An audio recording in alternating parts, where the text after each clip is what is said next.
जय हिंद। आप देख रहे हैं प्रकाशन उत्तराखंड, देहरादून से आपके साथ मैं अनिल रावत। उत्तराखंड की खबरों से जुड़ने के लिए वीडियो को लाइक करें, शेयर करें, चैनल को सब्सक्राइब जरूर करें। इस कार्यक्रम के सहयोग करता है वर्मा ज्वेलर्स। वर्मा ज्वेलर्स, शुद्धता की गारंटी, डोभाल चौक, नेहरू ग्राम, देहरादून। बात करते हैं आरक्षण बिल की। तो कांग्रेस का कहना है कि जो आरक्षण बिल है, इससे जो उत्तराखंड जैसा छोटा राज्य है, इस पे काफी बोझ पड़ने वाला है। उनका ये भी कहना है कि राजनीतिक दलों में बम्पर भर्तियों का दौर भी शुरू होने वाला है।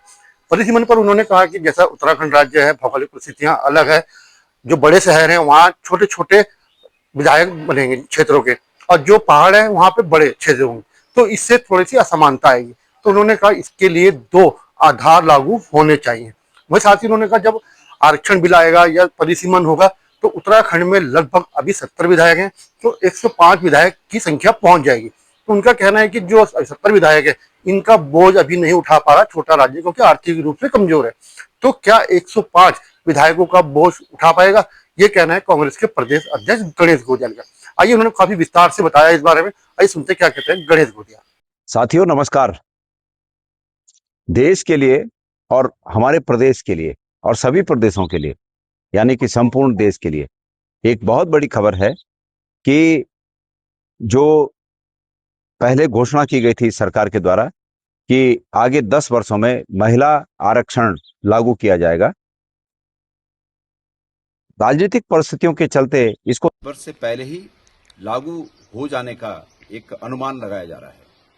और इस अनुमान के तहत जो फार्मूला सामने आया है, वो फार्मूला ये है कि सभी सदनों में, तमाम विधानसभाओं में, तमाम विधान परिषदों में, राज्यसभा में और लोकसभा में, इन सभी सदनों में वर्तमान संख्या के 1.5 गुना, यानी और इसके आधा और जितना अभी है, माना कि उत्तराखंड विधानसभा में 70 हैं तो और 35 मतलब 105।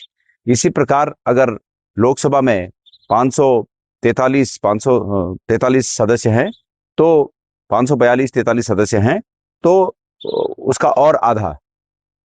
इसी प्रकार राज्यसभा में और इसी प्रकार विधान परिषदों में। तो इसका अर्थ ये हुआ कि इतने संख्या में विधानसभा और विधान परिषद, लोकसभा और राज्यसभा के सदस्य बनेंगे। ये एक हिसाब से राजनीतिक क्षेत्रों में और राजनीतिक लोगों के लिए ये खुशी का माहौल हो सकता है, क्योंकि बम्पर भर्तियों का सीजन आने वाला है।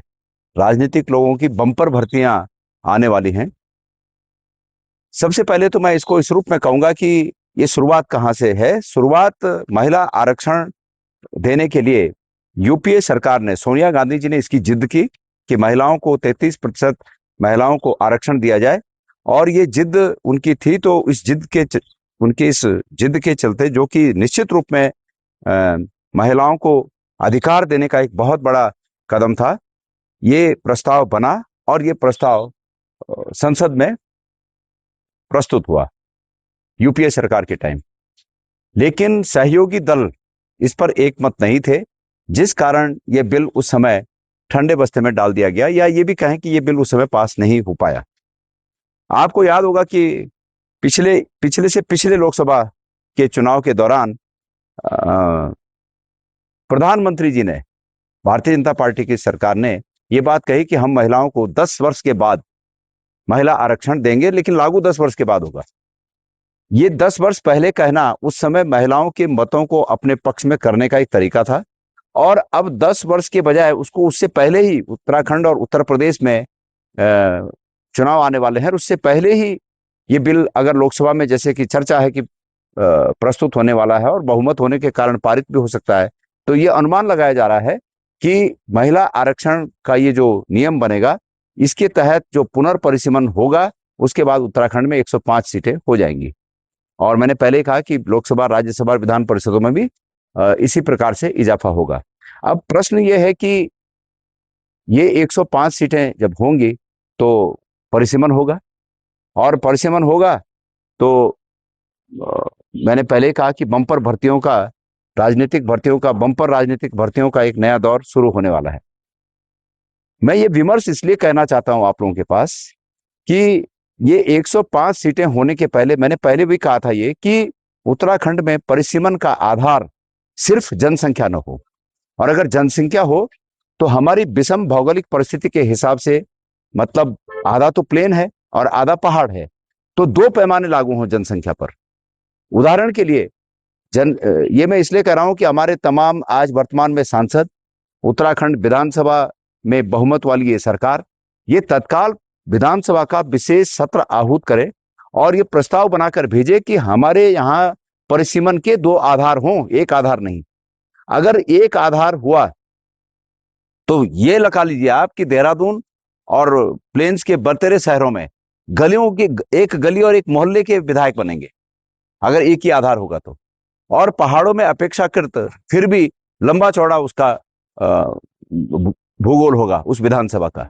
तो ये फिर जो आज तक जो विरोधाभास हैं, ये विरोधाभास आगे आने वाले 25 वर्षों के लिए भी अनवरत जारी रहेंगे। इसलिए ये सही समय है कि उत्तराखंड विधानसभा यहां से प्रस्ताव बनाकर भेजे कि 2 आधार बनाए जाए। उदाहरण के लिए, एग्जाम्पल के लिए, अगर 1-3 का पैमाना रखा जा सकता है या 1-2.5 का पैमाना रखा जा सकता है या 1-2 का पैमाना रखा जा सकता है, तो इस पैमाने पर विधानसभा में चर्चा हो और ये प्रस्ताव जाकर केंद्र के पास जाए।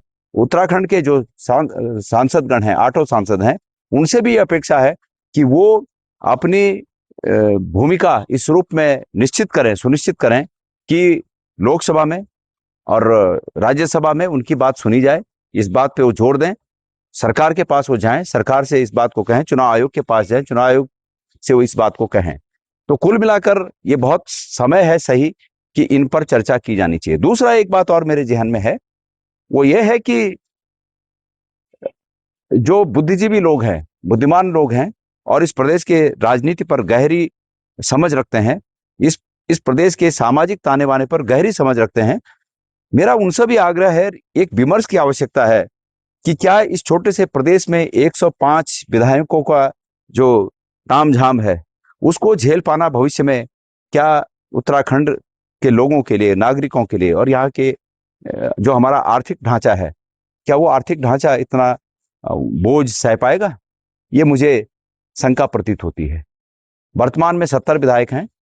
70 विधायकों के आर्थिक बोझ को ही झेलना उत्तराखंड जैसे बहुत छोटे और आर्थिक रूप से कमजोर राज्य के लिए ये बहुत हेल्दी प्रतीत नहीं होता है। लेकिन भविष्य में जब 105 विधायक होंगे तो तब क्या इतना आर्थिक बोझ क्या ये प्रदेश झेल सकता है? प्रदेश की सरकार को इस पर भी विचार करके अपनी राय बतानी चाहिए कि क्या क्योंकि आर्थिक सेहत के बारे में तो उत्तराखंड की सरकार ज्यादा अच्छे तौर पर जानती है, तो उनको बताना चाहिए कि क्या हमारी सरकार इस बात के लिए तैयार है कि आने वाले वर्षों में भी उत्तराखंड 70 के बजाय 105 माननीय विधायकों के बोझ को, आर्थिक बोझ को बहुत बिना विकास के कार्यों पर असर डाले हुए क्या इसको चला सकती है? इस पर भी विमर्श हो जाना चाहिए। तो कुल मिलाकर सोनिया गांधी जी का जो महिला आरक्षण का जो सपना था, वो अगर संसद में ये बिल आता है और बहुमत है सत्ताधारी पक्ष को, तो निश्चित रूप में उनका ये सपना पूरा होगा, हमारी सभी बहनों का वो सपना पूरा होगा। अगर इस पर ये विमर्श बन पड़े कि महिला आरक्षण के कारण सीटों का बढ़ाना बहुत आवश्यक है, तो इस पर भी विमर्श होना चाहिए कि सीटें यथावत रखने के आधार पर ही उसी आधार पर जितनी अभी सीटें हैं उसी आधार पर महिला आरक्षण लागू किया जा सकता है। ये भी एक विमर्श है। तो कुल मिलाकर ये बहुत बड़ी बात है प्रदेश के लिए, देश के लिए और हमारे राज्य के लिए तो निश्चित रूप में बड़ी बात है। और इस पर मैं उम्मीद करता हूं कि हमारे प्रदेश के तमाम राजनीतिक, सामाजिक विषयों पर गहरी पैठ रखने वाले लोग इस पर विमर्श करें। और सरकार को मेरा ये कहना है कि सरकार एक विशेष सत्र बुलाए, जल्दी बुलाए, विशेष सत्र बुलाए और विशेष सत्र में 2 दिन सिर्फ इसी पर, 2 या 3 दिन इसी पर चर्चा हो और चर्चा के बाद जो बात सामने आए सदन में, उसके आधार पर एक प्रस्ताव बनाकर केंद्र को भेजा जाए जो कि उत्तराखंड के हित में हो। आपको हमारा वीडियो पसंद आया तो वीडियो को लाइक करें, शेयर करें, चैनल को सब्सक्राइब जरूर करें। धन्यवाद।